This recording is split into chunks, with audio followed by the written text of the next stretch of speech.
Hello, hello, hello. আচ্ছা, sound is perfectly fine. তাহলে আজকের ক্লাস শুরু করা যাক। নমস্কার বন্ধুরা, দীক্ষা স্টাডি সেন্টারের পক্ষ থেকে তোমাদের সকলকে আরো একবার স্বাগত। আজকে আমাদের দ্বিতীয় ক্লাস, যেখানে আমরা পড়বো সোলার সিস্টেম বা সৌরজগৎ, সেখানকার গ্রহ, উপগ্রহ, সূর্য এ সমস্ত নিয়ে। আমাদের প্রথম ক্লাসে আমরা অরিজিন অফ ইউনিভার্সের নানা রকম থিওরি এবং সেই থিওরি গুলো কি স্টেট করে এবং সেই থিওরি প্রোপাউন্ডারের নাম জেনেছিলাম, আর সাথে আমরা সূর্য সম্পর্কেও কিছু ধারণা নিয়েছিলাম। আজকে আমরা সোলার সিস্টেমের নানা রকম প্ল্যানেট, আমাদের পৃথিবী, সমস্ত গ্রহ, আজকে ডোয়ার্ফ প্ল্যানেট অর্থাৎ প্লুটোকে কেন বামন গ্রহ ধরা হয়, এবং টাইডস, আজকে আমাদের পৃথিবীর যে কোনো রকম লোকেশনকে লোকেট করার জন্য আমরা ল্যাটিটিউড আর লঙ্গিটিউড অর্থাৎ অক্ষাংশ এবং দ্রাঘিমাংশ ব্যবহার করি, সেগুলো কেন, এই সমস্ত টপিকগুলো আলোচনা করব। চলো, আশা করি তোমরা ভালোভাবে দেখতে পাচ্ছ, যেহেতু তোমরা নেই অনলাইনে, এটা রেকর্ডেড ক্লাস, তো আমি একটু টেনশনে থাকি পুরোটা রেকর্ড করার পর হয়তো শোনাই গেল না, এরকম যদি কিছু হয়। চলো দেখো, তাহলে বলছে এই যে solar system consist of the sun, তাকে অরবিট করে ঘুরছে 8টা প্ল্যানেট এবং সেই 8টা প্ল্যানেটের আবার স্যাটেলাইট, আবার ভ্যারিয়াস আদার স্মলার বডিজ যেমন অ্যাস্টেরয়েড, কমেটস, মিটিয়র্স, এরকম অন্যান্য কসমোলজিক্যাল বডিজ গুলো আছে। এই সমস্তটা মিলিয়েই কিন্তু আমাদের সৌরজগৎ। তাহলে সান কি? সান একটা স্টার। এর আগের দিন আমরা ক্লাসে কিন্তু লুমিনাস আর নন লুমিনাস অবজেক্টের পার্থক্য পড়েছিলাম, অর্থাৎ যে নিজের আলোতে আলোকিত হয় আর আরেকটার যার নিজস্ব কোনো আলো নেই। তো আমরা জানি যে স্টার, তার কিন্তু নিজস্ব আলো আছে। তো সান একটা star, it is the star around which the earth and other planets revolve. তার আশেপাশে আর্থ এবং অন্যান্য প্ল্যানেট ঘোরাফেরা করছে। It is the nearest star to the earth. ঠিক আছে, it is at a distance of, আমরা জানি 15 কোটি কিলোমিটার বা 14.9, তো 14.9 crore কিলোমিটার,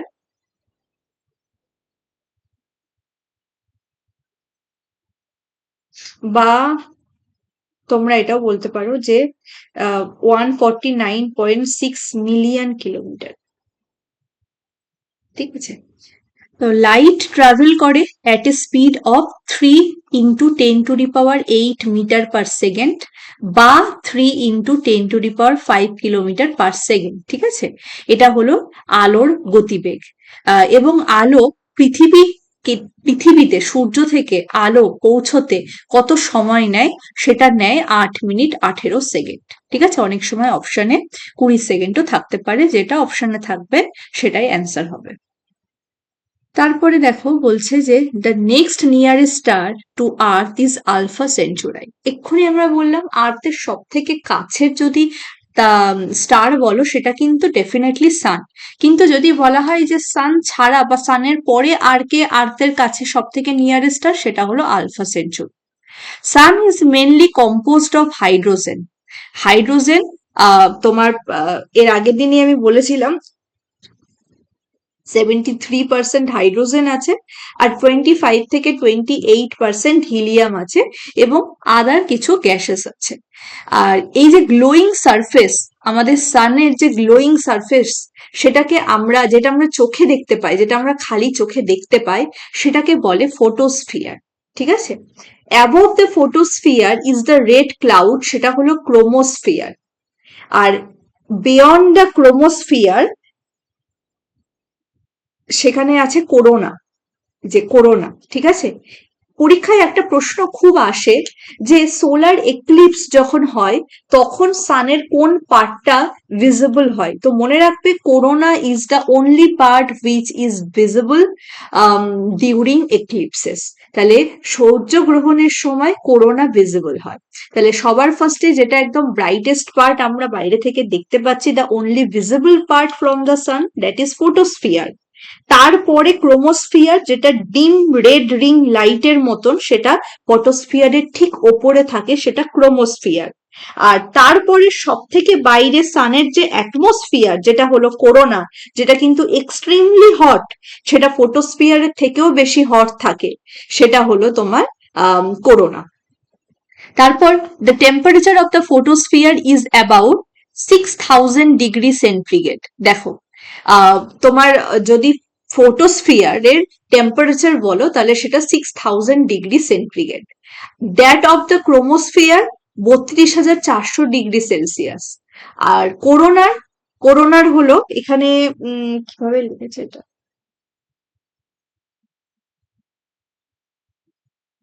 হ্যাঁ অ্যাকচুয়ালি ঠিক আছে,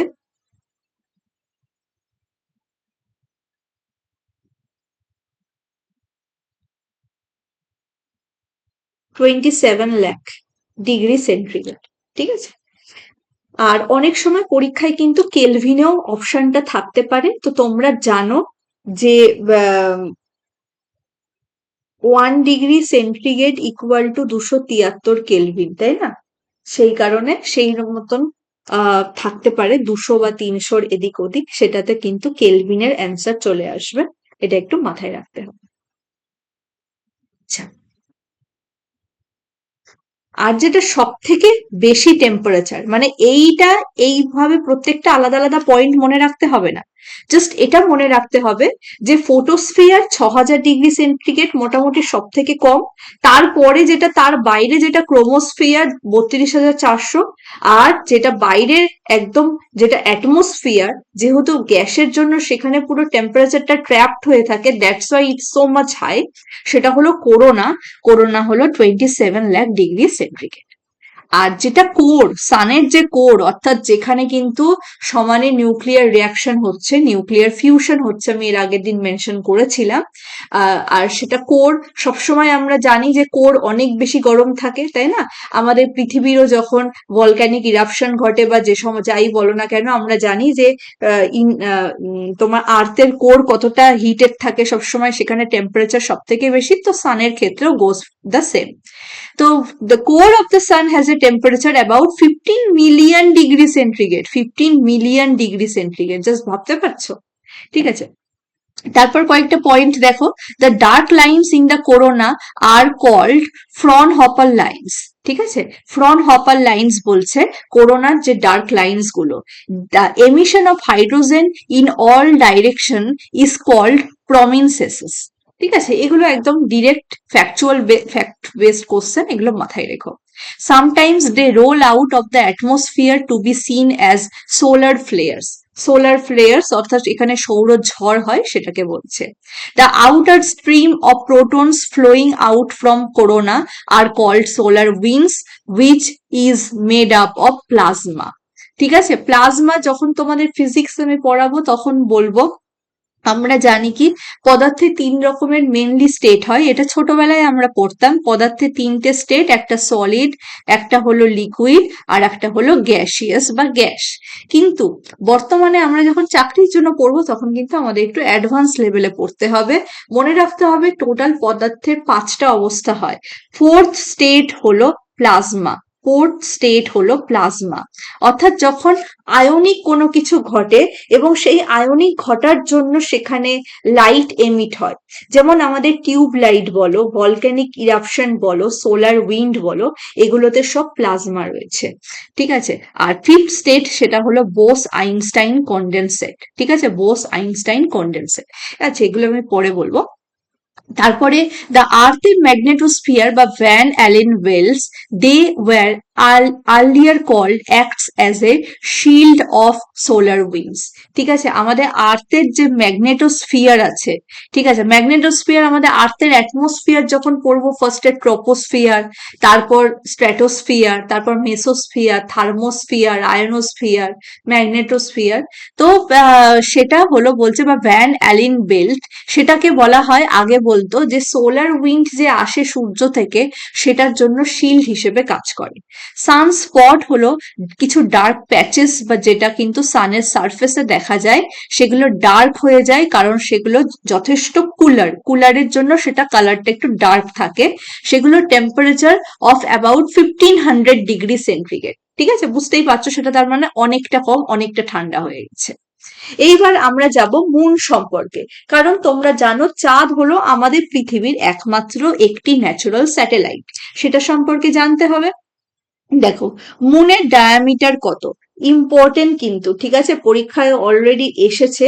আম, আগে মুনের রেডিয়াস যদি জানো তাহলে 1.74 ইন্টু 10⁶ ঠিক আছে, ডায়ামিটার যদি বলো তাহলে এটা ডাবল হয়ে যাবে। ডায়ামিটার মানে ব্যাস, আর রেডিয়াস বলতে ব্যাসার্ধ। আর যদি আর্থের ডায়ামিটারের কত ভাগ, মানে আর্থের থেকে সাইজে কতটা ছোট বা বড়, এই আইডিয়াটা পাওয়ার জন্য এটা মাথায় রেখো, 1/4 অফ আর্থের ডায়ামিটার, অর্থাৎ আমাদের পৃথিবীর যে ব্যাসের 4/1 ভাগ। ঠিক আছে, সার্কামফেরেন্স অর্থাৎ পরিসীমা বা পরিধি 11,000 কিলোমিটার অ্যাপ্রক্সিমেটলি।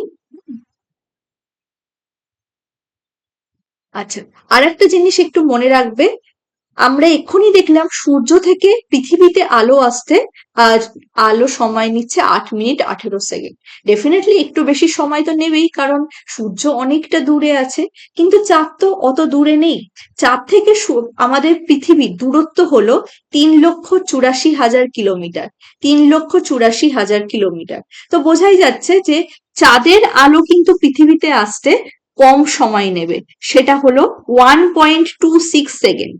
1.26 সেকেন্ড। আচ্ছা, সান যেমন আমরা দেখেছিলাম স্টার, সেটা লুমিনাস অবজেক্ট, সে তার নিজেরই আলো আছে, কিন্তু আমরা জানি যে মুনের কিন্তু নিজের আলো নেই, সূর্যের আলোতে সে আলোকিত হয়, অর্থাৎ মুন কিন্তু একটা নন লুমিনাস অবজেক্ট। গ্র্যাভিটেশনাল পুল, ঠিক আছে, মাধ্যাকর্ষণ শক্তি যেটা, সেটা কিন্তু আমাদের পৃথিবীর যে অভিকর্ষ শক্তি বা গ্র্যাভিটেশনাল পুল তার 1/6 ভাগ। এবং সেই কারণে যেহেতু কোনো বস্তুর ওজন আমরা W=mg, W যেখানে ওয়েট, m=মাস, আর g হলো গ্র্যাভিটি, যেহেতু g চাঁদের জি মানে আমাদের আর্থের 6/1 ভাগ হয়ে যায়, সেই কারণে আমরা জানি যে কোনো বস্তুর মাস তো কম, এটা হলো একটা তোমার কনস্ট্যান্ট, তাই না? সেটা অপরিবর্তনশীল। মাস, মাস কিন্তু চেঞ্জ হয় না কখনো। তাহলে কোনো বস্তুর যখন ওজন তোমার ওই কি বলে, একবার যদি ধরে নাও কোনো বস্তুর ওজন আমি পৃথিবীতে মেজার করি, আর তারপর সেটাকে যদি চাঁদে গিয়ে মেজার করি, এম তো এমই থাকবে, শুধু g/6 হয়ে যাবে। সেই কারণে এই ওয়েটটাও কিন্তু আমাদের 6/1 ভাগ হয়ে যাবে। ঠিক আছে, যে অরবিটে ঘোরে আমাদের আর্থকে কেন্দ্র করে চাঁদ, সেটা কিন্তু একটা এলিপ্টিক্যাল অরবিট, অর্থাৎ উপবৃত্তাকার কক্ষপথে। হ্যাঁ, আচ্ছা, আমি তো এটা এক্ষুনি বললাম এখানে, যেটা আমাদের ডিস্টেন্সটা আছে, এটা এলিপ্টিক্যাল অরবিট, ডিস্টেন্সটা ভ্যারি করে, সেই কারণে রিভলভস অ্যারাউন্ড দ্য আর্থ। আরো একটা ব্যাপার, ধরে নাও এটা যদি আমাদের পৃথিবী হয়, আহ এটা যদি আমাদের চাঁদ হয়, তো এরকম ভাবে ঘোরে। উপবৃত্তাকার কক্ষপথগুলোর ক্ষেত্রে কি হয়, তোমার ঠিক করে কিন্তু সেখানে কিন্তু কোনো সেন্টার থাকে না। আমাদের সার্কুলার পথে যেমন একটা সেন্টার বা কেন্দ্র আমরা পাবো বৃত্তের, যেখান থেকে ওই পরিধির ওপরে প্রত্যেকটা বিন্দুর দূরত্ব সমান হবে, কিন্তু উপবৃত্তাকার কক্ষপথ যেহেতু, সেক্ষেত্রে কিন্তু এরকম কোনো সেন্টার থাকে না, সেটাকে আমরা ফোকাস বলি। তো ফোকাসে ধরে নাও আমাদের পৃথিবী আছে আর চাঁদ ঘুরছে। তো এবার দেখো, চাঁদ যেহেতু পৃথিবীর চারদিকে উপবৃত্তাকার কক্ষপথে ঘুরছে, তার ফলে ধরে নাও এখানে যখন চাঁদ আছে, তখন কিন্তু দেখো চাঁদের থেকে পৃথিবীর দূরত্বটা অনেক কম। এটাকে বলা হয় পেরিগি পজিশন, পেরিগি পজিশন। আর ধরে নাও চাঁদ যখন ঘুরতে ঘুরতে এইখানে আসবে, তখন কিন্তু পৃথিবীর সাথে দূরত্বটা চাঁদের অনেকটা বেশি, তখন সেটাকে আমরা বলবো অ্যাপোগি পজিশন। এভাবে মনে রাখতে পারো, অ্যাপোগি বলতে অ্যাওয়ে, আর পেরিগি বলতে পাশাপাশি। ঠিক আছে, তো পেরিগি পজিশন। এই যে অ্যাপোগি পয়েন্ট, যেখানে মুন হলো দূরে আছে, ফারদেস্ট আছে, এবং তখন ডিস্টেন্স প্রায় 4,05,000 কিলোমিটার হয়ে যাচ্ছে। আর পেরিগি পয়েন্ট তখন অনেক ক্লোজ আছে, তখন আর্থের সাথে ডিস্টেন্স 3,60,000 হয়ে যাচ্ছে। ঠিক আছে, আর গড়ে আমরা যেটা ধরি এই 3,84,000 বা 3,82,500 কিলোমিটার।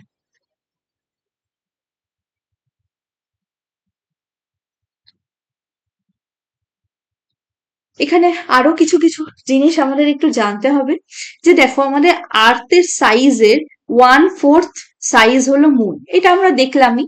কারণ যে যদি ব্যাস আমাদের আর্থের 1/4 হয়, তাহলে আমাদের সাইজটাও এরকম ভাবেই কমে আসবে।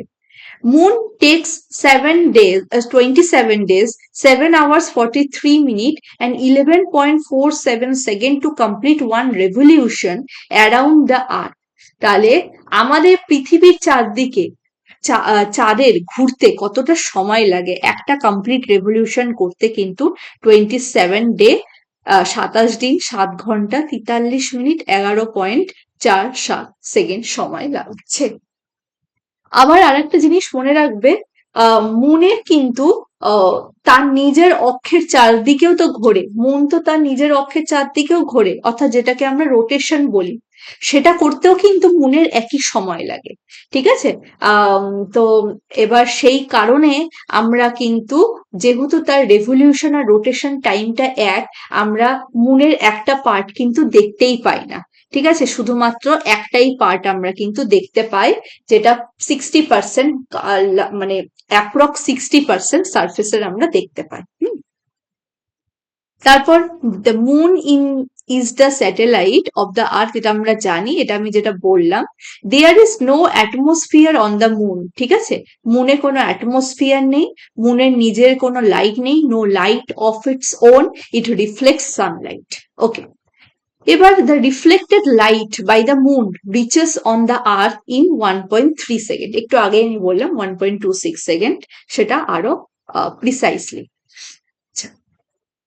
ইট has a low albedo, albedo কথাটার মানে হলো কারোর রিফ্লেকশন করার ক্ষমতা কতটা বেশি। ঠিক আছে, অ্যালবেডো রিফ্লেকশন যখন বলা হয় যে একদম পারফেক্ট অ্যালবেডো, তার মানে হলো সে যতটা তার কাছে আলো পড়ছে, সে ততটাই রিফ্লেক্ট করে দিচ্ছে। আর এখানে বলছে ইট has a low albedo, low albedo কথাটার মানে হলো সে ভালো করে রিফ্লেক্ট করতে পারছে না। তাহলে it reflects only 7% and the rest is absorbed by the moon, বাকি আলোটা কিন্তু সে নিজে অ্যাবজর্ব করে নিচ্ছে। আমরা জানি নীল আর্মস্ট্রং আর এডউইন অলড্রিন 21 জুলাই 1969-এ থ্রু অ্যাপোলো 1-এ কিন্তু তারা মুনে পৌঁছেছিল for the very first time. আর মুনে যে ব্ল্যাক স্পট গুলো আছে, সেটাকে সি অফ ট্রানকুইলিটি বলে, সি অফ ট্রানকুইলিটি বলে। আমরা একটু আগে দেখলাম সূর্যে যে সানস্পট গুলো আছে, সেখানে এই যে সানস্পট ডার্ক প্যাচেস, সেখানে যেহেতু একটু কুলার হয়ে যায়, সেখানে আমরা সূর্যের কথাও আমরা দেখেছি। আর মুনে যেটাকে বলছে সেটা হলো সি অফ ট্রানকুইলিটি। এখানে মুন থেকে আর একটা পয়েন্ট একটু ইম্পর্টেন্ট মনে রেখো, মাউন্ট লেইবনিজ, মাউন্ট লেইবনিজ, এটাকে না আবার অফিসিয়ালি মনস হিউগেন্সও নাম দেওয়া হয়েছে, মনস হিউগেন্সও নাম দেওয়া হয়েছে। এটা কি? এটা হলো মুনের হাইয়েস্ট পয়েন্ট, অর্থাৎ মুনের যে পর্বত, সেখানকার সব থেকে উচ্চতম পর্বত বা উচ্চতম পয়েন্ট, সেটা হলো মাউন্ট লেইবনিজ। ঠিক আছে, আশা করি এটুকু বোঝা গেল। আমাদের এবার প্রচুর ইনফরমেশন আছে, সেটা হলো আমাদের অনেক প্ল্যানেট সম্পর্কে আমরা দেখব।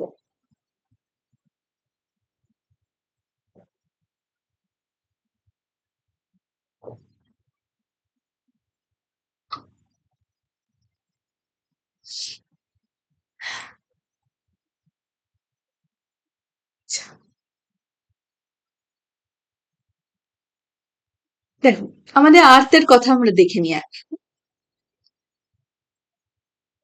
কারণ পৃথিবী সম্পর্কে জানতে হবে। দেখ, তাহলে as per order in distance from the San, it's at third position. আমাদের সূর্য থেকে দূরত্ব হিসেবে তোমরা জানো বুধ, শুক্র, পৃথিবী, তার মানে 3 নম্বরে হলো আমাদের আর্থ, তো থার্ড পজিশনে আছে। ফিফথ পজিশনে আছে অ্যাকর্ডিং টু সাইজ, ফিফথ পজিশনে অ্যাকর্ডিং টু সাইজ কিরকম ভাবে দেখো, সবার ফার্স্টে হলো জুপিটার, হুম, তারপর স্যাটার্ন, তারপর ইউরেনাস, তারপর নেপচুন, তারপরে আমাদের আর্থ।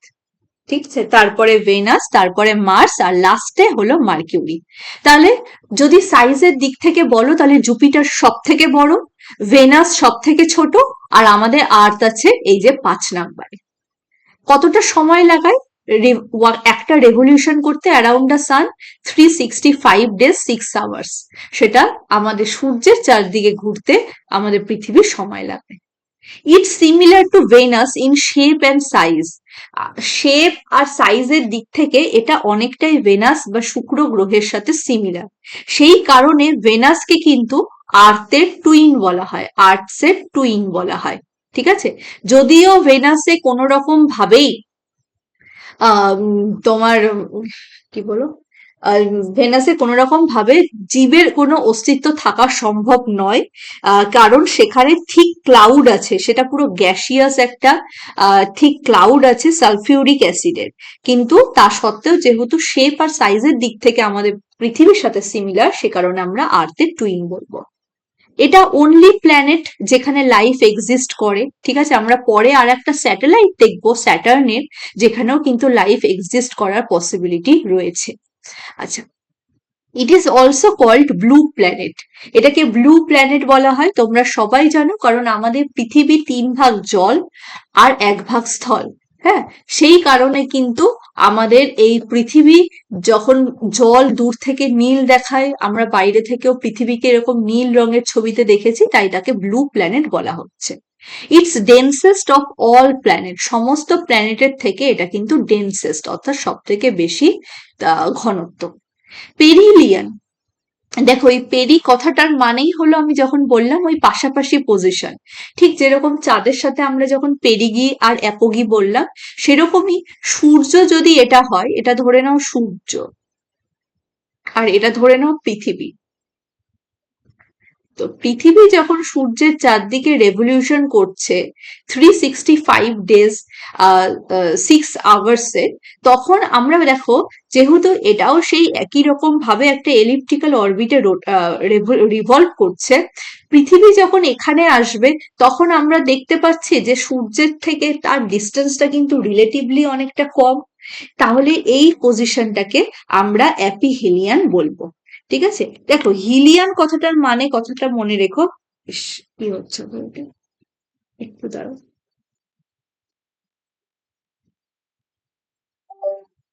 হেলিয়ান কথাটার মানে হলো তোমার সূর্য। হেলিওসেন্ট্রিক কথাটার মানে হলো তোমার সূর্য, হেলি। তো এবার পেরিহেলিয়ান তাহলে সূর্যর কাছে রয়েছে, আর যখন এখানে থাকবে তখন সেটাকে অ্যাপহেলিয়ান বলবে। ঠিক আছে, পেরিলিয়ানের ডেট হলো সেটা হলো 3rd জানুয়ারি। 3rd জানুয়ারি আমাদের পৃথিবী সব থেকে সূর্যের কাছে থাকে, আর 4th জুলাই আমাদের সব থেকে দূরে থাকে। ঠিক আছে, এটাও একটু দেখে না, আহ এই যে লেখাই আছে, আমি জুম করেছিলাম বলে দেখা যাচ্ছিল না। লেখা আছে। আর ডিস্টেন্স দেখো, পেরিলিয়ানে যখন কম তখন হলো 147 মিলিয়ন কিলোমিটার, আর যখন দূরে আছে তখন 152 মিলিয়ন কিলোমিটার। আচ্ছা, এবার দেখো, এই আমাদের আর্থকে কিন্তু গ্রিন প্ল্যানেটও বলা হয়। গ্রিন প্ল্যানেট কেন বলা হয় কোন রকম ভাবে কনফিউজড হবে না, বিকজ অফ দ্য ইকোলজি। আমরা জানি আমাদের আমাদের পৃথিবীতে প্রাণের অস্তিত্ব আছে, এখানে সবুজ আছে, তাহলে বায়োটিক কম্পোনেন্টস যেহেতু আছে, সে কারণে সবুজ যেহেতু আছে, তাই আমরা এটাকে গ্রিন প্ল্যানেট বলছি। কিন্তু আমরা যখন প্ল্যানেট সম্পর্কে পরে পড়বো, আমরা দেখবো কিন্তু গ্রিন প্ল্যানেট অন্য কাউকে বলা হয়। ঠিক আছে, পরীক্ষায় এরকম কখনো কনফিউজিং অপশন আসবে না যে আমাদের পৃথিবীও থাকবে আর আর তোমার ইউরেনাস, যাকে গ্রিন প্ল্যানেট বলা হয়, ইউরেনাসের নামও থাকবে। এটা হবে না, যে কোনো একটা থাকবে, যেটা থাকবে সেটাই অ্যান্সার করতে হবে। ঠিক আছে, তারপর দেখো, Venus is the nearest planet to earth. সূর্য যদি দেখো, সূর্য থেকে পরপর যদি দেখো, আমাদের সবার প্রথমে যেটা আছে মার্কিউরি, বুধ, তারপরে ভেনাস, তারপরে আর্থ, তারপরে মার্স। তাহলে তোমাদের মনে হতে পারে এই আর্থ কার বেশি কাছে, মার্সের নাকি ভেনাসের? অনেকে ভাবে যে মার্স বেশি কাছে, যে কারণে হয়তো মঙ্গলে অনেক রকম অভিযান এখনো পর্যন্ত চালানো হয়েছে, কিন্তু না, মনে রেখো দূরত্বের দিক থেকে ভেনাস কিন্তু সব থেকে বেশি কাছে। ভেনাসে অভিযান আমরা সেরকম দেখিনি, কারণ আমরা জানি যে যেখানে সালফিউরিক অ্যাসিড আছে সেখানে বা জীবের অস্তিত্ব থাকা সম্ভব নয়। ঠিক আছে। তো মার্স হলো রিলেটিভলি তোমার ফিজিবল কন্ডিশনে, সেই কারণে মার্সে অভিযান চালানো হয় ফার্দার রিসার্চের জন্য। আর্থ revolves around the San at a speed of 29.8 kilometre per second. ঠিক আছে, আমরা তো দেখলাম 365 দিন 6 ঘন্টা সময় লাগায়, কিন্তু যদি স্পিড বলো তাহলে স্পিডটা হলো কতটা দূরত্ব যাচ্ছে, কতটা সময় যাচ্ছে, দূরত্বকে সময় দিয়ে ভাগ করলেই আমরা স্পিড পেয়ে যাই, and that speed is 29.8 kilometre per second. ওকে।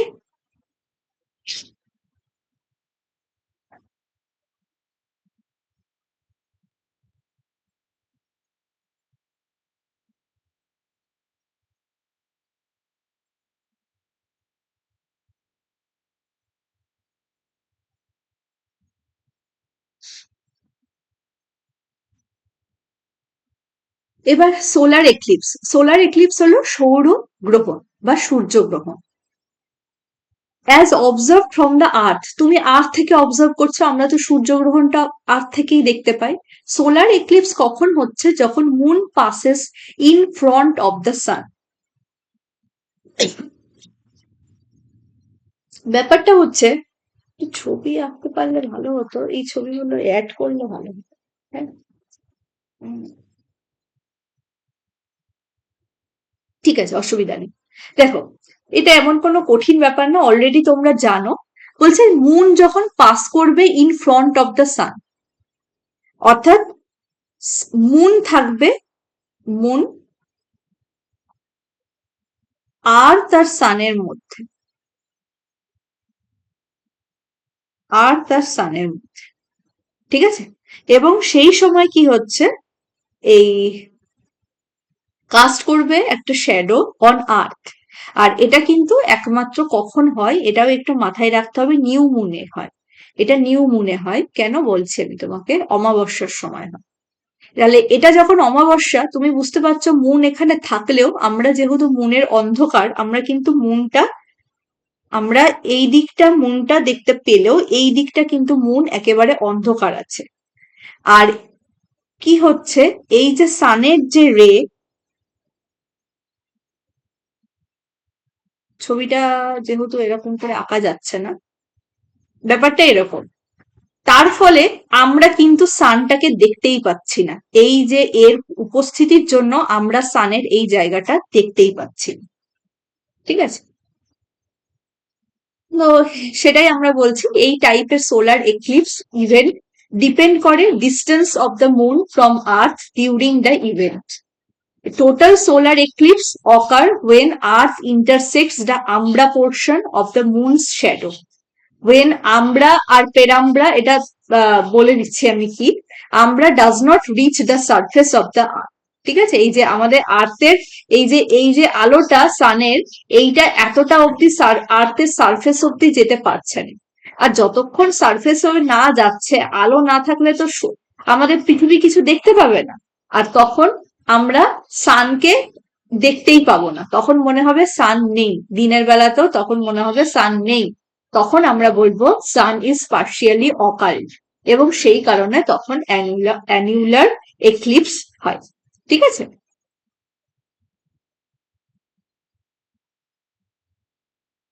তারপর লুনার এক্লিপস। লুনার এক্লিপসটা হলো যখন মুন পাস করবে থ্রু দ্য আর্থ শ্যাডো। তাহলে মুন ফার্স্ট সাইডে থাকবে, আর্থ ফ্রম দ্য সান। মানে এইটা মনে করো আমাদের পৃথিবী, এইটা মনে করো আমাদের সূর্য, আর এইটা হলো আমাদের মুন। ঠিক আছে, এটা সান, এটা আর্থ, আর এটা হলো মুন। এটা হলো লুনার এক্লিপসের ছবি, যখন moon passes through the earth shadow. Since this occurs only the moon is on far side, মুনটা হলো ফার সাইডে আছে আর্থের থেকে ফ্রম দ্য সান, তখন লুনার এক্লিপস হবে when there is full moon. Full moon বলতে কিন্তু এটা ফুল মুন কথাটার মানে হলো পূর্ণিমা, ঠিক আছে, পূর্ণিমা। আর নিউ মুন কথাটার অর্থ হলো অমাবস্যা।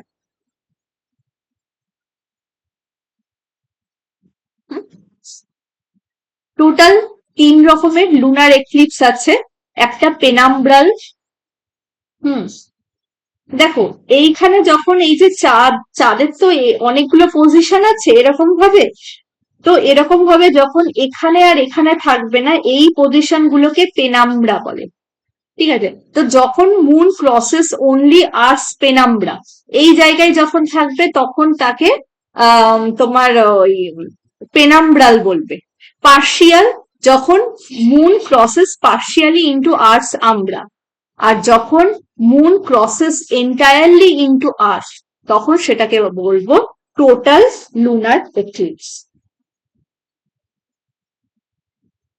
এটা ছাড়া ওই সুপার মুন, রেড মুন এগুলো আছে। সুপার মুন, রেড মুন এগুলো আছে, যাই হোক এগুলো অতটা ইম্পর্টেন্ট না পরীক্ষার দিক থেকে। এবার আমরা দেখবো টাইড। টাইড হলো জোয়ার ভাটা। তোমরা জানো টাইডস হলো পিরিয়ডিক রাইজ আর ফল অফ সি লেভেলস।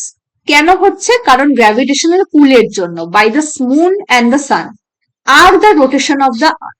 তাহলে পৃথিবী তার নিজের অক্ষের চারদিকে ঘুরছে, এদিকে আছে তোমার চাঁদ, এদিকে আছে আবার সূর্য। এদের দুজনই কিন্তু গ্র্যাভিটেশনাল পুল বা মাধ্যাকর্ষণ শক্তির মাধ্যমে পৃথিবীকে নিজের দিকে টানছে, এবং সেটার একটা কম্বাইন এফেক্টের জন্য আমাদের পৃথিবীর যে সি লেভেল আছে, সমুদ্র আছে, সমুদ্র পৃষ্ঠ বা জলতল আছে, তার কিন্তু আমরা উত্থান আর পতন দেখতে পাই। সেটাকেই আমরা জোয়ার ভাটা বলে থাকি। তো এগুলো জাস্ট একটু দেখে নেবে। জাস্ট একটা জিনিস আমি একটু বলে দিচ্ছি, যে নিপ টাইপ আর স্প্রিং টাইপ। নিপ টাইপটা হলো যখন চাঁদ সূর্য পৃথিবী মোটামুটি পারপেন্ডিকুলার সিচুয়েশনে থাকে। এটা পৃথিবী, এখানে মনে করো চাঁদ, আর এখানে মনে করো সূর্য। পারপেন্ডিকুলার সিচুয়েশনে থাকার জন্য এও এর দিকে টানছে চাঁদ, আবার সূর্য নিজের দিকে টানছে।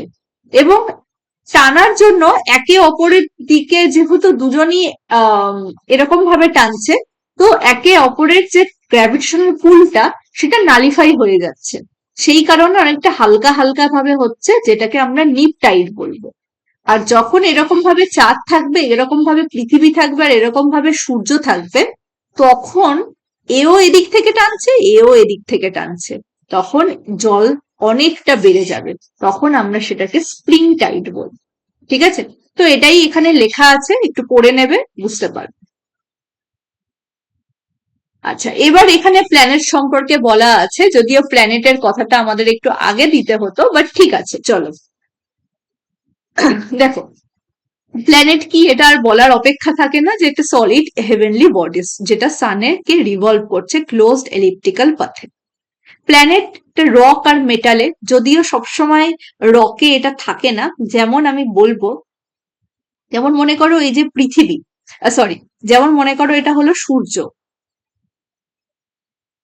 সূর্য থেকে এখানে রইল বুধ, তারপর শুক্র, তারপর পৃথিবী, তারপরে মঙ্গল, তারপরে বৃহস্পতি, তারপরে ইউরেনাস,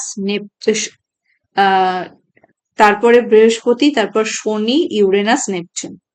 এই যে মঙ্গলের পর থেকে না, আমরা মঙ্গল পর্যন্ত এগুলোকে টেরিস্ট্রিয়াল প্ল্যানেট বলি, আর এগুলোকে আমরা জোভিয়ান প্ল্যানেট বলি। জোভিয়ান প্ল্যানেট গুলো ইউজুয়ালি গ্যাসের হয়, ঠিক আছে, আর টেরিস্ট্রিয়াল প্ল্যানেট গুলো ইউজুয়ালি রক আর মেটাল হয়, ঠিক আছে, সারফেস থাকে সেগুলো।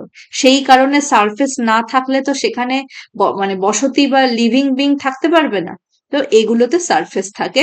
আর এগুলোতে কিন্তু এগুলো হলো জোভিয়ান প্ল্যানেট, এগুলোতে কিন্তু শুধু গ্যাসিয়াস থাকে, রিং দেখা যায় সেগুলোতে, ঠিক আছে। তো এই যে বলছে, এখানেও একটা খুব ইম্পর্টেন্ট আছে, the planets move around the sun from west to east. প্রত্যেকটা গ্রহ দুটো ছাড়া, ঠিক আছে, দুটো ছাড়া, সেটা হলো ভেনাস আর ইউরেনাস। এই দুটো ছাড়া প্রত্যেকটা গ্রহ কিন্তু পশ্চিম থেকে পূর্ব দিকে যায়। তোমরা জানো আমাদের পৃথিবীও কিন্তু পশ্চিম থেকে পূর্ব দিকে ঘোরে।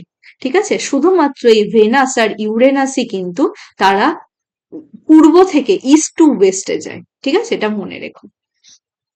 এই যে প্রত্যেকটা প্ল্যানেট, শুধু নাম জানলে হবে না, প্রত্যেকটা প্ল্যানেট সম্পর্কে আমি একটু ছোট্ট ছোট্ট ইনফরমেশন বলে দেব। তোমাদের যদি সম্ভব হয় তাহলে একটুখানি তোমরা নোট ডাউন করে নেবে। ওকে, সবার আগে মার্কিউরির কথা। মার্কিউরি আমাদের সূর্যের সব থেকে কাছে, সব থেকে কাছে, সব থেকে ছোট প্ল্যানেটও। মাত্র ডায়ামিটার কত জানো? 4900 কিলোমিটার। তাহলে কত ছোট ভাবো। ঠিক আছে, আর এটা কিন্তু সব থেকে ফাস্টেস্ট প্ল্যানেট।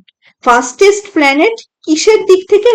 ফাস্টেস্ট বলতে তাড়াতাড়ি ঘুরতে পারে, সূর্যকে রিভলভ করতে পারে। তাহলে সূর্যকে রিভলভ করতে, সূর্যের চারদিকে পুরো একবার প্রদক্ষিণ করতে আমাদের বুধ গ্রহ সময় নেয় 88 দিন। এটা হলো ফাস্টেস্ট রেভলিউশন আমাদের সমস্ত প্ল্যানেটের মধ্যে। আর একটা প্রশ্ন আসে, একমাত্র কোন প্ল্যানেটে কোনো অ্যাটমসফিয়ার নেই? তাহলে মনে রেখো, মার্কিউরিতে কোনো রকম অ্যাটমসফিয়ার নেই। এবার ভেনাসের কথাতে আসি। ভেনাস হলো hottest planet. Not only hottest planet, এটা কিন্তু ব্রাইটেস্ট প্ল্যানেটও। এটা কিন্তু ব্রাইটেস্ট প্ল্যানেটও। যদি বলা হয় আমাদের সোলার সিস্টেমের মধ্যে সব থেকে ব্রাইটেস্ট প্ল্যানেট কি, অ্যান্সার কিন্তু ভেনাস। আচ্ছা, যদি বলা হয় আমাদের সোলার সিস্টেমের মধ্যে সব থেকে ব্রাইটেস্ট জিনিসটা কি, সেক্ষেত্রে অ্যান্সার তো সান, তাই না? সব থেকে ব্রাইট। তারপরে ব্রাইট কিন্তু কে বলতো? তারপরে ব্রাইট কিন্তু আমাদের এই মুন। তারপরে ব্রাইট কিন্তু আমাদের ভেনাস। ঠিক আছে,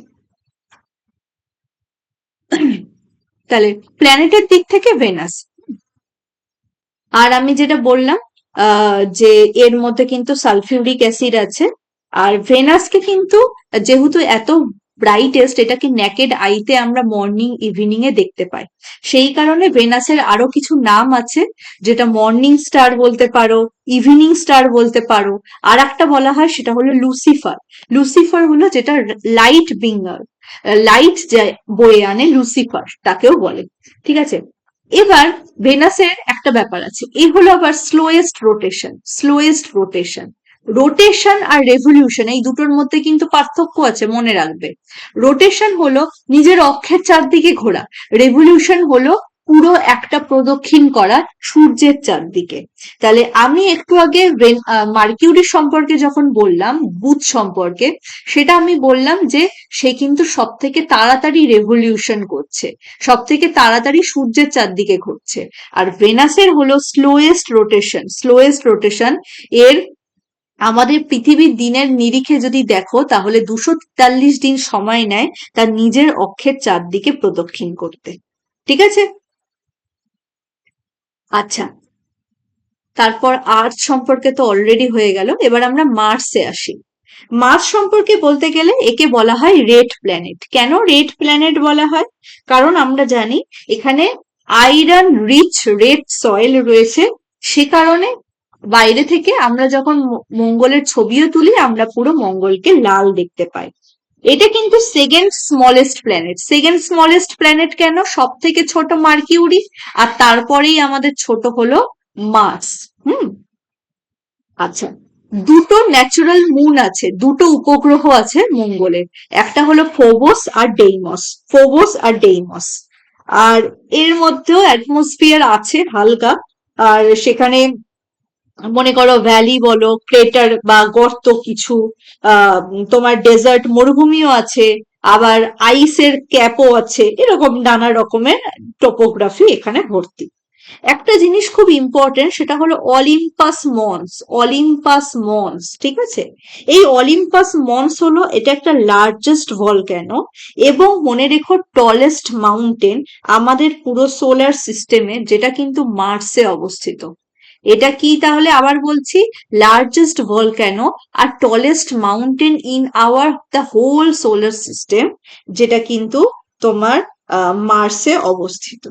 ঠিক আছে, মানে এক্সেপ্ট আর্থ, ঠিক আছে, আর্থে তো আছেই, আর্থ ছাড়া আমি বলছি, আর্থ ছাড়া, কারণ এর হাইট এমন কিছু বেশি না, 22 থেকে 25 কিলোমিটার। হুম, আচ্ছা,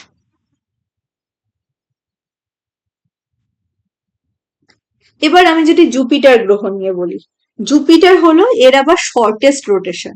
একটু আগে আমি কার কথা বলেছিলাম বলতো, যার সব থেকে বেশি রোটেশন নিচ্ছিল, সেটা হলো ভেনাস। 243 দিন তার নিজের অক্ষের চারদিকে ঘুরতেই নিচ্ছিল, সরি। কিন্তু জুপিটার, জুপিটার কিন্তু তার নিজের অক্ষের চারদিকে সব থেকে ঘুরতে কম সময় নিচ্ছে, এবং সেটা হলো 9 আওয়ার 55 মিনিট। জুপিটার সব থেকে লার্জেস্ট প্ল্যানেট, এর মধ্যেও অ্যাটমসফিয়ার আছে, তবে সেটা হাইড্রোজেন, হিলিয়াম, এই সমস্ত গ্যাসেস, সেটা সেটা নয়, বাট জুপিটারের অ্যাটমসফিয়ার আছে। Only one planet which has no atmosphere, সেটা হলো আমাদের মার্কিউরি, সেটা আমি ফার্স্টেই বলে দিয়েছি। আচ্ছা, এবার যত জোভিয়ান প্ল্যানেট আছে না, সেই জোভিয়ান প্ল্যানেট গুলোর মুনের সংখ্যা অনেক বেশি। এখনো পর্যন্ত আমাদের জুপিটারে 95টা মুন বা 95টা উপগ্রহ আবিষ্কার হয়েছে। যেমন তার মধ্যে আইও, ইউরোপা, গ্যানিমেড, ক্যালিস্টো, এগুলো ইম্পর্টেন্ট, এগুলো ভীষণ ইম্পর্টেন্ট। এবং এগুলোকে না গ্যালিলিয়ান মুনসও বলা হয়, কারণ যে বিজ্ঞানী গ্যালিলিও, তিনি কিন্তু এগুলো আবিষ্কার করেছেন। তবে সব অত মনে রাখার দরকার নেই, না পারলে শুধু মনে রেখো গ্যানিমেড যেটা, সেটা কিন্তু লার্জেস্ট সবকটার মধ্যে। ঠিক আছে, এইবারে আমরা চলে আসি স্যাটার্ন নিয়ে। লেখার জায়গা নেই, একটু মুছে দিই।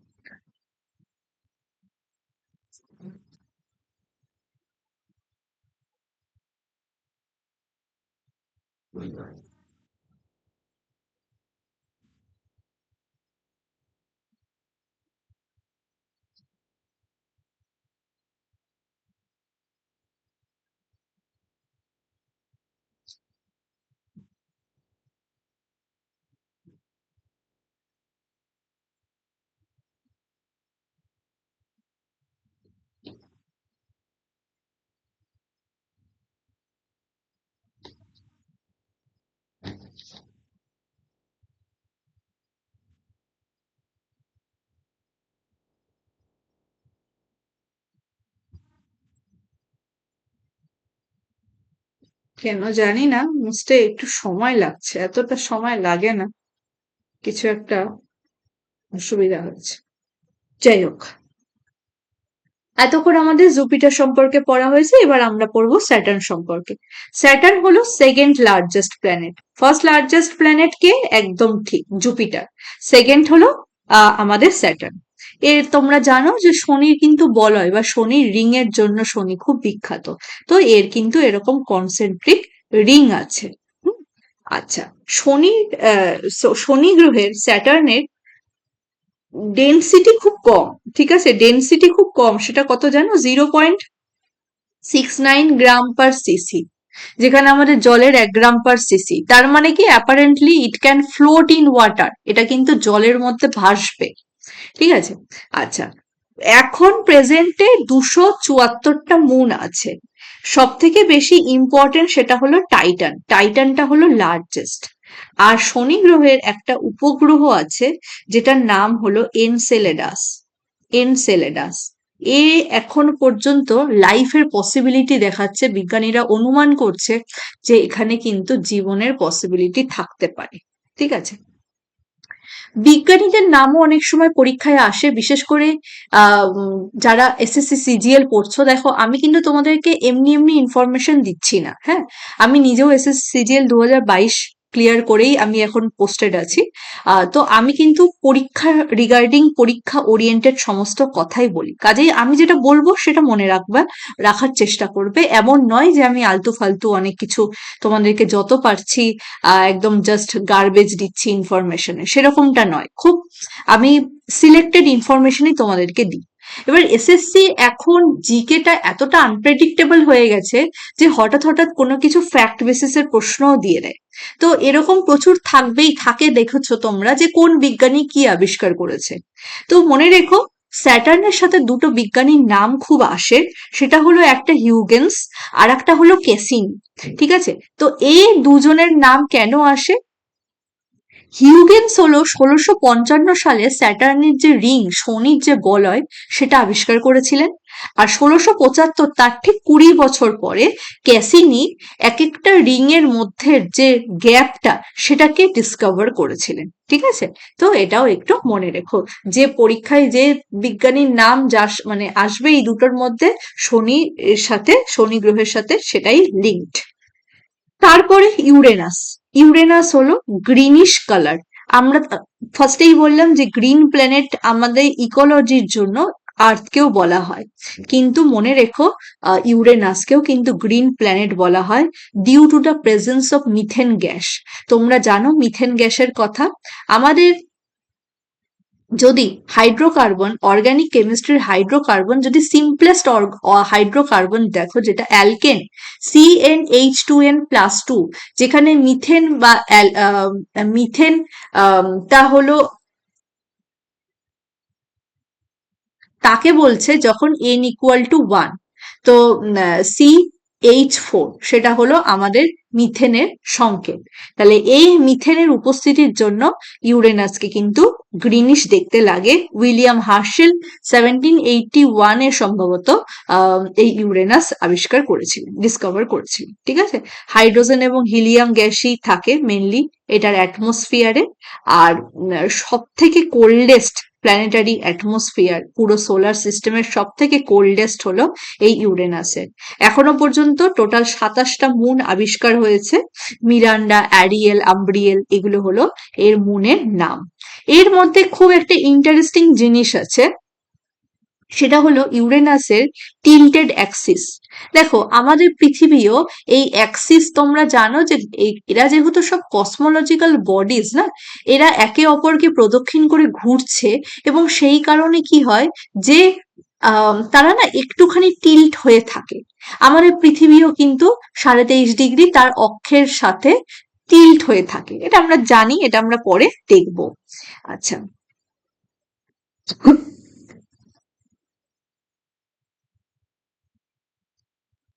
আমাদের এই ইউরেনাস কতটা টিল্ট হয়ে থাকে ভাবতে পারবে? 98 ডিগ্রি, 98 ডিগ্রি। এবং এই কারণে একে রোলিং বা লোপ সাইডেড প্ল্যানেট বলা হয়। ওকে, চলো, ইন্টারেস্টিং জাস্ট ইনফরমেশন। তারপরে লাস্ট আমরা আসলাম নেপচুন। নেপচুন বা বরুণ, এটা হলো সব থেকে দূরে, আমাদের সূর্য থেকে সব থেকে দূরের প্ল্যানেট। তাহলে মনে রেখো, যদি বলা হয় সব থেকে স্লোয়েস্ট রোটেশন বা সব থেকে লংগেস্ট রোটেশন, সরি ভুল বললাম আবার, রোটেশন না, রেভলিউশন, সব থেকে লংগেস্ট রেভলিউশন কার, তাহলে কিন্তু অ্যান্সার হবে নেপচুনের। স্লোয়েস্ট না হবে না ঠিক, আমরা যেহেতু নেপচুন সব থেকে দূরে সানের, তাই না, তাহলে সে তো মানে সে তো ঘুরতেও, প্রদক্ষিণ করতেও বেশি সময় নেবে, এটাই স্বাভাবিক। তো 165 বছর সময় নেয়, মানে আমাদের জুলিয়ান ইয়ার যদি বলো আমাদের পৃথিবীর, সেক্ষেত্রে কিন্তু 165 বছর সময় নেয়। তো সব থেকে লংগেস্ট রেভলিউশন হলো নেপচুনের। আর নেপচুনের রং আবার ব্লু কালারের, মিথেনের উপস্থিতির জন্যই এটা ব্লু কালারের। আর স্যাটেলাইট আছে 14টা মতন আছে, সব থেকে বেশি ইম্পর্টেন্ট যেটা, সেটা হলো Triton. Triton, not Titan, not Titan, Triton. Titan হলো স্যাটার্নের, ট্রাইটন হলো নেপচুনের। আর একটা ইম্পর্টেন্ট যেটা আসে, আমাদের সোলার সিস্টেমের সব থেকে উইন্ডিয়েস্ট প্ল্যানেট, সব থেকে উইন্ডিয়েস্ট প্ল্যানেট, অর্থাৎ সব থেকে বেশি ঝড় বাতাস, সব থেকে বায়ু বইছে এই নেপচুনে। আর একটা পরীক্ষায় প্রশ্ন আসে যে একমাত্র প্ল্যানেট যেটা ম্যাথামেটিক্যাল প্রেডিকশনের ওপর বেস করে তাকে ফাউন্ড করা হয়েছে, তাকে প্রথমে খুঁজে পাওয়া যায়নি, কিন্তু ম্যাথামেটিক্যাল থিওরি অনুযায়ী বলছিল যে না, সেখানে একটা প্ল্যানেট আছে। অর্থাৎ আগে হিসেব করা হয়েছিল এবং তারপরে খুঁজে পাওয়া গেছিল একমাত্র প্ল্যানেট, সেটা হলো এই নেপচুন। এটাও পরীক্ষায় আসে। ঠিক আছে।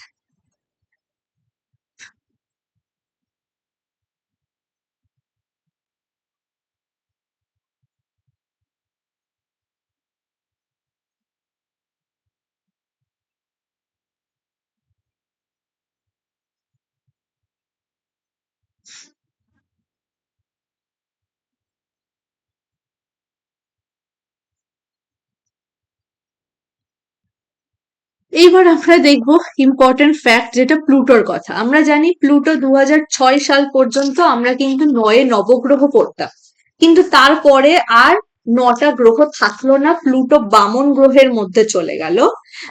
এবং আহ, তখন তারপর থেকে কিন্তু ওদের ওকে আর গ্রহ হিসেবে কনসিডার করা হলো না। এবার সবার আগে এই ডোয়ার প্ল্যানেটটা কি, ডোয়ার প্ল্যানেট বা বামন গ্রহটা কি? দেখো, অ্যাকচুয়ালি কুইপার বেল্ট বলে একটা জিনিস আছে।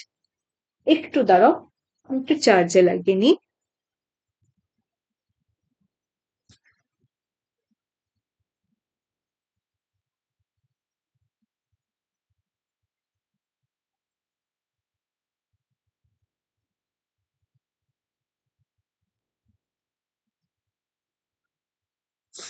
কুইপার বেল্ট বলে একটা জিনিস আছে। এটা কি নেপচুনেরও বাইরে, নেপচুনেরও মানে তারপরে রিং অফ বডিজ, মানে অনেক বডির একটা রিং আছে। সেই রিং এর একটা পার্ট, সেই কুইপার বেল্টের একটা পার্ট ছিল এই ডুয়ার প্ল্যানেট। আর সেই পার্টের মধ্যে কিন্তু এমন নয় যে শুধুমাত্র কোনো প্ল্যানেট থাকবে, সেখানে অ্যাস্টেরয়েডও থাকতে পারে, রকও থাকতে পারে, কমেটও থাকতে পারে, এরকম। তো তখন ওই যে নতুন তারপরে ইন্টারন্যাশনাল অ্যাস্ট্রোনমিক্যাল ইউনিয়ন, যেটা যার হেডকোয়ার্টার ফ্রান্স প্যারিসে অবস্থিত, সেখান থেকে কিন্তু বলা হলো সেই ডেফিনেশন অনুযায়ী যে না, প্লুটোকে কিন্তু আর গ্রহের তালিকায় ধরা যাচ্ছে না। কারণ যারা তোমার যারা ডোয়ার প্ল্যানেট না, তাদের মধ্যে একটা ব্যাপার আছে যে তাদের যেগুলো নিয়ম, সেটা হলো একটা আহ ডেবরি হয়, অনেক ডেবরি। ডেবরি বলতে কি বলে বলতো? গার্বেজ। অর্থাৎ আমাদের স্পেসে তো প্রচুর প্রচুর বডিজ ঘোরাফেরা করছে, ঠিক আছে? তো যখন কোনো কক্ষপথে একজনের কোনো অরবাইটাল পথে কিন্তু, আজকে মনে করো পৃথিবী ঘুরছে, পৃথিবীর কক্ষপথে কিন্তু অনেক কিছু চলে আসে, ঠিক আছে? যে কারণে আবার নেত্রা বলে একটা নতুন তোমার প্রজেক্ট শুরু করা হচ্ছে এই ডেবরি গুলোকে সরানোর জন্য, ঠিক আছে? এবার যেহেতু এত এত স্যাটেলাইট পাঠানো হচ্ছে আমাদের পৃথিবীর থেকে, এত কিছু সেখানে আমরা পাঠাচ্ছি ম্যানমেড, আবার সেখানে ন্যাচারাল ওয়েতেও অনেক কিছু চলে আসতে পারে পৃথিবীর কক্ষপথে ধেয়ে। তখন পৃথিবী যদি ঘুরতে থাকে, তখন তো তার সাথে তো ধাক্কা লেগে যাবে, তাই না? কিন্তু কি হচ্ছে যে না, এই আমাদের প্ল্যানেট বা যে কোনো প্ল্যানেট কিন্তু তার এই ডেব্রিকে ক্লিয়ার করতে able, they are able to clear their orbit of debris. কিন্তু এই ডুয়ার প্ল্যানেট গুলো কিন্তু তাদের এই অরবাইটাল পাথকে ক্লিয়ার করতে তারা সক্ষম নয়। তো প্লুটোকে একটা ডুয়ার প্ল্যানেটে কনসিডার করা হয়। স্লাইড টম্বাক 1930-তে প্লুটো ডিসকভার করেছিল। এই যে IAU 24শে আগস্ট 2006-এ বলে দিল যে না, এ হবে না।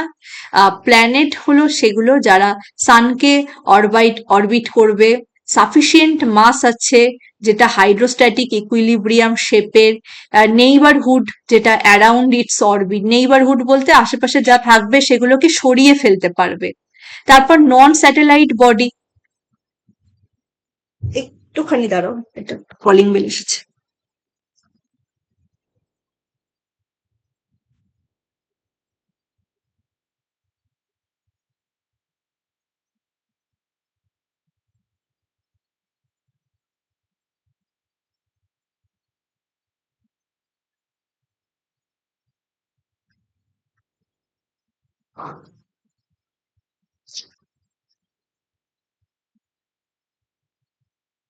হুম। তো নন স্যাটেলাইট বডি যেগুলো ডোয়ার প্ল্যানেট, তো সেই কারণে ডোয়ার প্ল্যানেটের মধ্যে প্লুটো চলে গেল। আরো যেগুলো ইম্পর্টেন্ট সেগুলো একটু চলে আসে। আচ্ছা, প্লুটোকে নাম্বার দেওয়া হয়েছে, এই নাম্বারটা মনে রাখতে হবে 134340। আর যেটা একটু ইম্পর্টেন্ট সেটা হলো এই যে এই নামগুলো ইম্পর্টেন্ট কেন, কারণ এদের প্রত্যেকটার ক্যারেক্টারিস্টিক্স আছে। কি দেখো, যদি পরীক্ষায় প্রশ্ন আসে সবথেকে what is the largest and brightest dwarf planet, answer is Pluto. ঠিক আছে, তাহলে প্লুটো হলো সব থেকে ব্রাইটেস্ট আর সব থেকে largest dwarf planet. Second largest dwarf প্ল্যানেটের নাম হলো এরিস, সেকেন্ডে হলো এরিস আছে, খুব ইম্পর্টেন্ট। আর থার্ডে হলো মেকি মেকি, থার্ডে হলো মেকি মেকি, ঠিক আছে? আর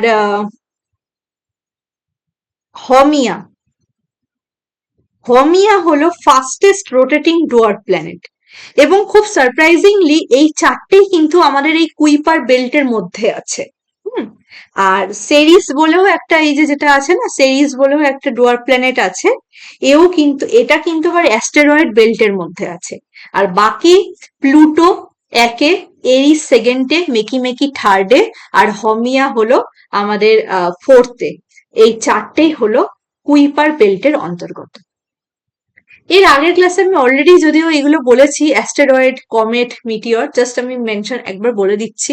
অ্যাস্টেরয়েড হলো খুব স্মল প্ল্যানেট, মানে প্ল্যানেটের মতন এত বড় নয়, রক আর মেটালের, সানকে রিভলভ করে mainly between the orbits of Mars and Jupiter. ওই মার্স আর জুপিটার, অর্থাৎ যেখান থেকে আমি বললাম যে টেরিস্ট্রিয়াল প্ল্যানেট আর জোভিয়ান প্ল্যানেট গুলো আলাদা হচ্ছে না, ওই জায়গাটাই কিন্তু অ্যাস্টেরয়েড বেল্টটা রয়েছে। কমেট হলো collection of gas and dust, যেটা ব্রাইট বলের মতন স্কাইয়ে লাগে, যেটা ধূমকেতু আমরা বলি। আর হ্যালির কমেটের কথা আমি বলেছিলাম, যেটা 76 বছর পর দেখা যায়, নেক্সট দেখা যাবে, next is suspected to be appeared in 2061, যেটা লং গ্লোয়িং টেল, তার আবার লেজের দেখা যায়, আমি বলেছিলাম সেটা। মিটিওর হলো একটা হেভেনলি বডিস, যেটা ব্রাইট স্ট্রেক অফ লাইট দেখা যায়। Meteors are also called at shooting star, অর্থাৎ যেটা উল্কা বা যেটা ওই খসে পড়া তারা, যেটা আমরা অনেক সময় দেখতে পাই খালি চোখে, সেটা কিন্তু মিটিওর। হ্যাঁ। আর মিটিওরাইট যখন অ্যাকচুয়ালি আসে না, মিটিওরস গুলো, তখন সেগুলো ম্যাক্সিমাম সময়ে কিন্তু আমাদের যখন মেসোস্ফিয়ারে আসে, সেখানে কিন্তু পুরো বার্ন আউট হয়ে অ্যাশ হয়ে যায়। ঠিক আছে, পুরো ছাই ভাব ভস্মীভূত হয়ে যায়। কিন্তু অনেক সময় হয় যে না, সেটা তখন গেল না, এবং তখন সে আমাদের পৃথিবীতে এসে পড়লো। আর যখনই সে পৃথিবীর সারফেসে এসে পড়লো, সেই সময় থেকেই কিন্তু আমরা সেটাকে মিটিওরাইট নামে জানবো। ঠিক আছে। আচ্ছা, আমাদের সান থেকে যে প্ল্যানেটের যে ডিস্টেন্সের ইনক্রিজিং অর্ডার, সব থেকে কমে Mercury, Venus, Earth, Mars, Jupiter, Saturn, Uranus, Neptune, এটা ইজি জানো। আর decreasing order of diameter of planet, মানে অর্থাৎ সাইজ অনুযায়ী, জুপিটার একে, দুইয়ে স্যাটার্ন, তিনে ইউরেনাস, নেপচুন, তারপর আর্থ হলো 5, আমি অলরেডি বললাম যখন আর্থের কথা, ভেনাস, মার্স, মার্কিউরি। এখানে আমি যে ইম্পর্টেন্ট টপিক গুলো বললাম না, তখন প্রত্যেকটা সম্পর্কে অনেক ফ্যাক্ট গুলো বললাম, সেগুলোই মোটামুটি আছে। যে স্যাটার্নের ম্যাক্সিমাম নাম্বার অফ স্যাটেলাইট আছে 274, প্লুটোর মোস্ট ইলেকট্রিক অরবিট আছে, জুপিটার ফাস্টেস্ট রোটেটিং প্ল্যানেট, হ্যাঁ, আর ভেনাসটা হলো স্লোয়েস্ট রোটেটিং প্ল্যানেট। এই যে Venus, same period of rotation as revolution, length of the day is nearly same of planet মার্সের, আমাদের আর্থের যেমন দিন একদিন, সেরকমই মোটামুটি মার্সেরও একদিন। ঠিক আছে। তার মানে মার্সও কিন্তু তার নিজের রোটেশন করতে, তার নিজের অ্যাক্সিসে, নিজের কক্ষপথে ঘুরতে, রোটেট করতে একই সময় লাগায়। জুপিটার, স্যাটার্ন, ইউরেনাস, নেপচুন, এগুলো আমাদের Jovian planet. Angle of inclination মার্সের, সেটাও কিন্তু নিয়ারলি সেম আমাদের আর্থের, 23.5 degree.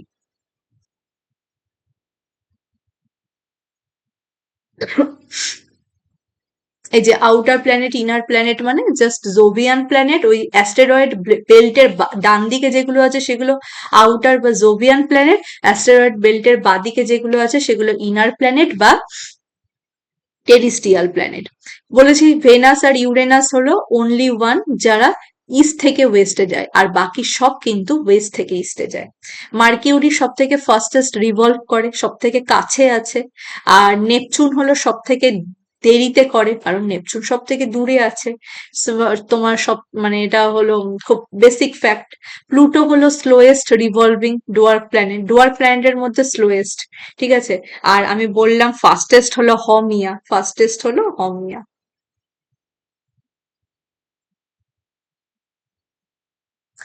Planets revolve around the sun is in anti-clockwise direction. anti-clockwise বলতে যেটা আমরা ওয়েস্ট টু ইস্ট বলছি সেটা। মার্কিউরি নিয়ারেস্ট প্ল্যানেট আছে আমাদের সানের। ভেনাস হলো আমাদের আর্থের থেকে সব থেকে কাছে। নেপচুন সান থেকে অনেকটা দূরে আছে। সব থেকে দূরে আছে। ভেনাস হটেস্ট প্ল্যানেট, আমি বললাম সালফিউরিক অ্যাসিড আছে। আর আমি যেটা বললাম হটেস্ট কেন, কারণ এখানে পুরো green house trapped, carbon die অক্সাইডের এতটা আধিক্য 97% জন্য সেটা কিন্তু সব থেকে বেশি হটেস্ট প্ল্যানেট হয়ে থাকে। সব থেকে বেশি আলো কিন্তু ট্র্যাপ করে রাখে, এবং সেই কারণে আর যাই হয়ে যাক না কেন এখানে তো জীবের অস্তিত্ব থাকা অসম্ভব। জুপিটার হলো সব থেকে হেভিয়েস্ট, প্লুটো হলো কোল্ডেস্ট আর স্মলেস্ট, জুপিটার বিগেস্ট প্ল্যানেট, আর্থ হলো ডেন্সেস্ট প্ল্যানেট। আমি বললাম আর্থ হলো কত ডেন্স, তাই না? আর তোমার স্যাটার্ন হলো আবার অনেকটা লাইটেস্ট প্ল্যানেট, যেখানে it can float on water also. Venus brightest planet, Earth blue planet, একে গ্রিন প্ল্যানেটও বলা হয়। মার্স রেড প্ল্যানেট, ভেনাসকে morning star, morning star, evening star. Star বলতেই যে এখানে মানে স্টার বলতে এটা কেন ভেনাসকে স্টার বলা হয় সেটা ভাববে না, ঠিক আছে? এটা বলা হয় ওকে, কারণ ও যেহেতু খুব ব্রাইট সে কারণে। আর লুসিফারও বলে, আমি তখন বললাম। ভেনাসকে আর্থের টুইন বলছে। স্যাটার্ন আর ইউরেনাসের রিং আছে। প্লুটো হলো একটা বাই প্ল্যানেট, মানে মোটামুটি প্ল্যানেট আর ডুয়ার প্ল্যানেটের মাঝামাঝি, কারণ অনেক কিছুই আম, ও আহ, যে কন্ডিশন গুলো সেগুলো ফিচার্স গুলোকে ফুলফিল করে। Pluto has longest year, Mercury has the shortest year, কারণ মার্কিউরি সব থেকে তাড়াতাড়ি সূর্যকে প্রদক্ষিণ করতে পারে। কতদিন বলেছিলাম আমি, মনে আছে? 88 ডেজ, তার মানে 88 দিনে তার 1 বছর হয়, সেই কারণে বলছে shortest. Mercury has the maximum diurnal range of temperature. Diurnal range বলতে মার্কিউরি অ্যাকচুয়ালি যে দিকটা সূর্যের দিকে থাকে সেই দিকটা প্রচন্ড গরম, আর যে দিকটা সূর্যের বিপরীতে থাকে সেটা প্রচন্ড ঠান্ডা। সেই কারণে এতটা টেম্পারেচারের ডিসপ্যারিটির জন্য সেখানে কখনো কিন্তু আহ, কোনো জীব থাকা সম্ভব নয়। এখানে ন্যাচারাল স্যাটেলাইটের কথা বলে দিয়েছে। আম, দেখো মার্কিউরি ভেনাসের যেমন নেই, আর্থের একটাই আছে, মুন মার্সের দুটো আছে আমি বললাম। ফোবস ডেইমস জুপিটারের ক্ষেত্রে, এই যে আইও ইউরোপা গ্যানিমেড সব থেকে বড় ইম্পর্টেন্ট নাম, দেখে নেবে। স্যাটার্নের ক্ষেত্রে এরকম না, স্যাটার্নের আরো বেশি। যাই হোক, যেটা ইম্পর্টেন্ট নাম এই যে টাইটান, ঠিক আছে। আর ইউসেলাডাস, এখানে লাইফের অস্তিত্ব মানে বিজ্ঞানীরা সাসপেক্ট করছে। তো এগুলো একটু দেখে নেবে। আচ্ছা, প্লুটোর ক্ষেত্রে এটা দেখে নেবে, প্লুটোর যে 5টা আছে, চারণ প্লুটোর আছে। এবার আমরা যেটা দেখব সেটা ইন্টারন্যাশনাল ডেডলাইন হঠাৎ করে একবারে দিয়ে দিয়েছে আমাদের, তার আগে আরো কিছু জানতে হবে। আমাদের আর্থের মাঝ বরাবর একটা ইমাজিনারি লাইন ধরে নেওয়া হয়, যেটাকে 0 ডিগ্রি আমরা ল্যাটিটিউড বলে থাকি, সেটাকে ইকুয়েটারও বলে থাকি। এবং যত ওপরের দিকে যাব তত কিন্তু আমরা জানি যে ধীরে ধীরে পোলের দিকে আসতে থাকবো। এবং এখানে যেটা 90, এখানেও সেটা তোমার 90, টোটাল 180 ডিগ্রি কিন্তু ল্যাটিটিউড রয়েছে, সরি 180টা ল্যাটিটিউড আছে। আর এরকমই যেটা এটা যেমন হরাইজন্টাল লাইন, আমরা কোনো জায়গাকে লোকেট করার জন্য আমরা এটা ইমাজিনারি লাইন, সেরকমই ভার্টিক্যাল লাইনও আমরা ভেবে মানে কল্পনায় রাখি। সেটা হলো ইমাজিনারি লাইন প্রত্যেকটা, যখন ভার্টিক্যালি সেটা ওয়েস্ট থেকে ইস্টে যাচ্ছে, সরি ভার্টিক্যালি সেটা নর্থ থেকে তোমার সাউথে যাচ্ছে, সেটাকে আমরা তখন লঙ্গিটিউড বলি। ঠিক আছে, এবার এই লঙ্গিটিউডের লাইনটাই যখন একটা থাকে 0 ডিগ্রি আর একটা 180 ডিগ্রি, এই দুটো নিয়ে আমাদেরকে একটু জানতে হবে। 0 ডিগ্রিটাকে আমরা প্রাইম মেরিডিয়ান বলে জানবো, ঠিক আছে? কারণ 0 ডিগ্রি প্রাইম মেরিডিয়ান, সেটা গ্রিনউইচ লন্ডনের সেটার ওপর দিয়ে গেছে। অ্যাকচুয়ালি কেন গেছে ওই জায়গাটাকেই কেন 0 ডিগ্রি ধরা হয়েছে, তোমরা জানোই যে ইউরোপ একটা মানে তখন রাজ করছে খুব সুপিরিয়ার, সেই কারণে ওটা ইন্টেনশনালি কিন্তু ওই লন্ডনের ওপর দিয়ে নিয়ে গেছে। 0 ডিগ্রি একটা না একটা জায়গায় তো ফিক্সড করতে হতো, দ্যাটস ওয়াই। আচ্ছা, এবার 180 ডিগ্রি আজ তার আগে কয়েকটা জিনিস ইম্পর্টেন্ট, যে প্রাইম মেরিডিয়ান এই গ্রিনউইচ লন্ডন রয়্যাল ওবি এটার ওপর দিয়ে গেছে। এই কিসের তোমার কোন কোন দেশের ওপর দিয়ে গেছে এটা মনে রাখার জন্য আমি তোমাদেরকে একটা ট্রিক্স দেব। সেটা হলো BSF game in Togo kingdom. BSF game in Togo kingdom, ঠিক আছে। বি ফর মনে রেখো Burkina Faso, S for Spain, F for France, G for Ghana, A for Algeria, M for Mali। গেমের ইটা শর্ট দেখতেই পাচ্ছ, এটাতে কিছু নেই, ইনেও কিছু নেই। টোগোতে হলো টোগো, আর ইউকে হলো ইউনাইটেড কিংডম, ঠিক আছে। এই এতগুলো পরপর দেশের নাম তোমাদের তো আছেই, কিন্তু এইটা একটু মনে রাখবে। Burkina Faso, BSF game in Togo kingdom. আর তার ঠিক একদম অপোজিটে 180 ডিগ্রি, 180 ডিগ্রি যেটা যাচ্ছে সেটাকে আমরা ইন্টারন্যাশনাল ডেডলাইন বলি, ঠিক আছে। যার ঠিক বাদিকে গেলে, মানে যদি আমরা বলি যে ইন্টারন্যাশনাল ডেডলাইনের ক্ষেত্রে যদি আমরা সেটার বাদিক থেকে ডান দিকে আসি তখন একদিন করে কমে যাচ্ছে, আর যদি বাদিকে যাই তখন একদিন করে বেড়ে যাচ্ছে।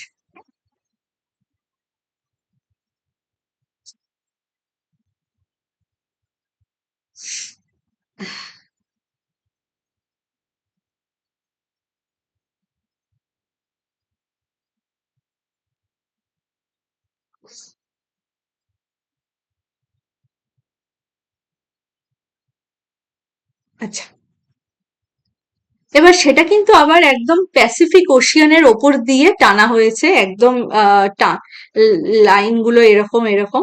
জাস্ট কেন কোনো দেশের ওপর দিয়ে ওটাকে টানাটা অ্যাভয়েড করেছে, কারণ হলো বলতে গেলে যে যাতে কোনো মানে যাতে তাহলে কোনো দেশের ওপর দিয়ে যদি যায় তাহলে তো এরকম হয়ে যাবে যে একটা দেশের একদিকে তখন অন্য দিন চলছে আর একদিকে অন্যরকম দিন চলছে।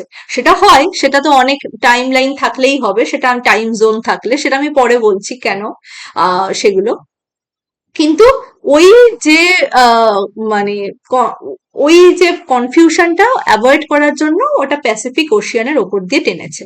তো সেটা মনে রেখো, ইন্টারন্যাশনাল ডেডলাইন, ইন্টারন্যাশনাল ডেডলাইন, ঠিক আছে। ট্রপিক অফ ক্যান্সার, আমি এক্ষুনি যে ল্যাটিটিউড গুলো বললাম সেই ল্যাটিটিউড গুলোর মধ্যে ওই কয়েকটাকে আমরা যেগুলো স্পেশাল, যেমন মাঝখান দিয়ে যেটা গেছে সেটা 0 ডিগ্রি ল্যাটিটিউড, সেটাকে আমরা ইকুয়েটার বলি। যেটা 23.5 ডিগ্রি সেটা হলো তোমার নর্থটাকে আমরা ট্রপিক অফ ক্যান্সার বলি। সেরকমই 23.5 ডিগ্রি সাউথটাকে আমরা ট্রপিক অফ ক্যাপ্রিকর্ন বলি। 66.5 মানে 66.5 ডিগ্রি নর্থটাকে আমরা বলছি আর্কটিক সার্কেল, আর 66.5 ডিগ্রি সাউথটাকে আমরা বলছি আন্টার্কটিক সার্কেল, ঠিক আছে। আর এই দুটোকে আমরা নর্থ পোল আর সাউথ পোল, 90 ডিগ্রিটাকে বলছি নর্থ পোল আর সাউথ, এরকমই বলছি। আর আরেকবার বলে দিচ্ছি তাহলে, ইন্টারন্যাশনাল ডেডলাইন যেটা তখন আমি বললাম প্রশান্ত মহাসাগরের ওপর দিয়ে গেছে, কিসের ওপর দিয়ে গেছে, কোথাকার ওপর দিয়ে পাস করেছে, এগুলো একটু দেখে নেবে। সেটা হলো যখন আমরা ওটার ওপর দিয়ে ইস্ট বাউন্ডে যাব, অর্থাৎ ইস্ট থেকে ওয়েস্টে যাব, তখন আমাদের ডেট কিন্তু একদিন করে কমে যাবে। আর যদি আমরা ওয়েস্ট থেকে ইস্টে যাব তখন আমাদের কিন্তু ডেট একদিন করে বেড়ে যাবে, ঠিক আছে। তারপর ইকুয়েটারটাও ইম্পর্টেন্ট, যে ইকুয়েটারটা কোন কোন দেশের ওপর দিয়ে গেছে, এই যে নিরক্ষরেখা কোন কোন দেশের ওপর দিয়ে গেছে, ঠিক আছে। এই যে দেখো, Ecuador, Colombia, Gabon, Congo, Zaire, Somalia, Uganda, Kenya, Indonesia, Kiribati, মালদ্বীপস, সাও টোমে আর প্রিন্সিপ। মনে রাখতে হবে একটু। আর্কটিক আর আন্টার্কটিক সার্কেল সম্পর্কে আমি এক্ষুনি বললাম, ঠিক আছে। আর ট্রপিক অফ ক্যান্সার এটাও ইম্পর্টেন্ট, এটাও বলা হলো না, যেটা বললাম এই যে 23.5 ডিগ্রি নর্থ, সেটা হলো ট্রপিক অফ ক্যান্সার। এই ট্রপিক অফ ক্যান্সার এটা কোন কোন দেশের ওপর দিয়ে গেছে? এই যে ইউএসএ, মেক্সিকো, বাহামাস, মালি, হ্যাঁ, এগুলো আমাদের জন্য কিন্তু ইম্পর্টেন্ট।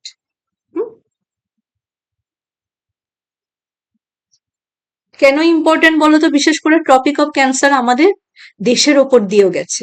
তা আমরা যখন এটা যখন হয়ে যাবে, তারপর আমরা যখন ইন্ডিয়াকে নিয়ে পড়বো, তখন আমরা দেখবো আমাদের ইন্ডিয়ার কোন কোন রাজ্যের ওপর দিয়ে গেছে। আমি সেক্ষেত্রে আমার কাছে প্রত্যেকটারই অ্যাকচুয়ালি অনেক অনেক ট্রিক্স আছে, কিন্তু ক্লাস অনেক লম্বা হয়ে যাবে, বলার তো শেষ নেই বলো। সে কারণে তোমরা ট্রিক্স ছাড়া পড়ো, যদি কোনো অসুবিধা হয় বলো, আমি পরের ক্লাসের ট্রিক্স গুলো বলে দেবো। Now I am running short of time. আজকে ক্লাসটা এখানে এন্ড করছি। থ্যাংক ইউ ভেরি মাচ সবাইকে। আশা করি ক্লাস তোমাদের খুব ভালো লাগবে, কিন্তু অবশ্যই শেষ পর্যন্ত শুনতে হবে। Thank you again. Bye by.